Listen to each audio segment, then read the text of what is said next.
வீட்டில் சும்மா இருக்கும் பொழுதெல்லாம் போர் அடிக்குதுன்னு நினைக்கிறோம். ஆனால் வீட்டு வேலைன்னு ஏதாவது ஆரம்பிச்சிட்டா போதுங்க, நம்மளால் எதையுமே மேனேஜ் பண்ண முடியல. அந்த அளவுக்கு ரொம்ப கஷ்டமாக இருக்குது. இருந்தாலும் வேறு வழியே இல்லை. இப்போ நான், அவரும், அப்பு 3 பேரும் வந்து திருச்சி எஸ்ஆர்எம் தான் கிளம்பிட்டோம்.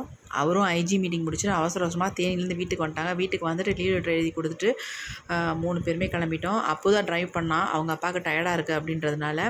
எதுக்கு நாங்கள் திருச்சி எஸ்ஆர்எம் போகிறோம் அப்படின்னா, நிஷாந்த் வந்து 5 வருஷம் எம்பிபிஎஸ் முடிச்சிட்டான். அதனால் ரூமெல்லாம் வெக்கேட் பண்ணிட்டு நிஷாந்தையும் கூட்டிகிட்டு வரலான்னு கிளம்பிட்டோம். போகிற வழியாக பசியாக இருந்துச்சு. 3 பேரும் சாப்பிட்டு நிஷாந்துக்கும் ஒரு பார்சல் வாங்கியாச்சு. என்ன தான் நாம் அம்மாவாக இருந்தாலும் ஜென்ஸ் ஹாஸ்டலுக்குள்ளார நம்மளை விட மாட்டாங்க. அதனால் அப்பவும் அவரும் சேர்ந்து ஹாஸ்டலுக்குள்ளே போய் அவ்வளோ திங்ஸையும் ட்ராலி வச்சு எடுத்துகிட்டு வந்தாங்க. கார் பத்தாதுன்னு நினச்சோம். நல்ல வேளை காரில் ஃபுல்லாக நாங்கள் டம்ப் பண்ணிட்டோம். இங்கே பைக் இருக்கிறதுனால நிஷாந்தை வந்து நைட்டில் வர வேணாம், நீ காலையில் பைக் எடுத்துகிட்டு வாப்பா அப்படின்னு சொல்லியாச்சு. ஏர்லி மார்னிங் வந்துரு அப்படின்னு சொல்லிட்டு நாங்கள் கிளம்பிட்டோம்.